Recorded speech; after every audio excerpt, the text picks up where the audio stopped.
రంగారెడ్డి జిల్లా షాద్నగర్ పట్టణంలో ఇటీవల జరిగిన మహిళా హత్య కేసును ఛేదించారు పోలీసులు. చౌదరిగూడ మండలానికి చెందిన మృతురాలు భాగ్యలక్ష్మి తన భర్త విడిపోయి షాద్నగర్ పట్టణంలో కోర్టు సమీపంలోని శ్రీనివాస కాలనీలో అద్దె ఇంట్లో ఉంటూ రోజువారీ కూలీగా పనిచేస్తుంది. పని దగ్గర పరిచయమైన నిందితుడు పరమేశ్ తో వివాహేతర సంబంధం పెట్టుకుంది. ఆ చనువుతో మృతురాలు మంజుల దగ్గర నిందితుడు అప్పుగా కొన్ని డబ్బులు తీసుకున్నాడు. అవి తిరిగి ఇవ్వకుండా ఉండాలంటే ఆమెను ఎలాగైనా అంతమొందించాలని పన్నాగం పన్నిన నిందితుడు ఆమె తను ఉంటున్న అద్దె గదికి రాత్రిపూట భోజనానికి రమ్మన్నాడు. అక్కడికి వెళ్లిన మంజులను భోజనం చేసిన తర్వాత మాట్లాడుతూ ఒక్కసారిగా తనపై దాడి చేసి గొంతు నలిపి హత్య చేశాడు. అనంతరం ఆమె ఒంటిపై ఉన్న బంగారు వస్తువులను తీసుకుని అర్ధరాత్రి మృతదేహాన్ని కవర్లో చుట్టి తన బైక్ పై తీసుకుని వెళ్లి ఆమె అద్దెకుంటున్న గది సమీపంలో పడేశాడు. ఉదయం మృతదేహాన్ని చూసిన స్థానికులు పోలీసులకు సమాచారం అందించారు. మృతురాలు కాల్ డేటా ఆధారంగా నిందితుడిని అరెస్టు చేసి రిమాండ్కు తరలించామని తెలిపారు. షాద్నగర్ ఏసీపీ రంగస్వామి తెలిపారు.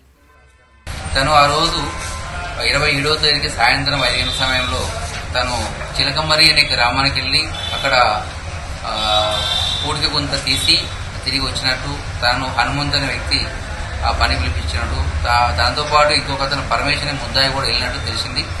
ఈ విధంగా తను వచ్చిన తర్వాత సాయంత్రం ఒక నియర్బై కళ్ళు కాంపౌండ్కి వెళ్ళడం, అక్కడ కళ్ళు తాగడం, ఆ తర్వాత నాగులపల్లిలో ఒక ఇంట్లో సాగు అయితే సాగుకాడికి వెళ్ళడం పనిచేయడం, ఇన్ని కూడా 8:30 రాత్రి ముద్దా జరుగుతుంది. చివరిగా తను ఎక్కడ పోయినా వెరిఫై చేస్తే తన హనుమంత్ పరమేశ్వరి వ్యక్తితో వెళ్ళినట్టు తెలిసింది. తర్వాత ఆ వ్యక్తిని మనం అదుపులో తీసుకుని విచారిస్తే తను గత 15 రోజుల నుంచి తనతోటి లివింగ్ రిలేషన్ మెయింటైన్ చేస్తున్నాను అని చెప్పిండు. అతని నుంచి విచారిస్తే తనది ఇక్కాల మండలం స్వగ్రామం ఒడ్డే పరమేశు, అతనికి భార్య పిల్లలు ఉన్నారు. తను ఇక్కడ చిడువరవాడలో పడితే తన భార్య పిల్లలు ఇక్కడ చెల్లిపోవడం జరుగుతుంది. ఒంటరిగా ఉన్న ఈ లేడీని కూడా తను ఉన్న రిలేషన్ ఏర్పాటు చేసుకుని తనతో ప్రతిరోజు రావడం, తన దగ్గర ఉండడం జరిగేది. చివరికి 27 రాత్రి కూడా తను 10 గంటల సమయంలో ఇంటికాడికి పోవడం జరుగుతుంది.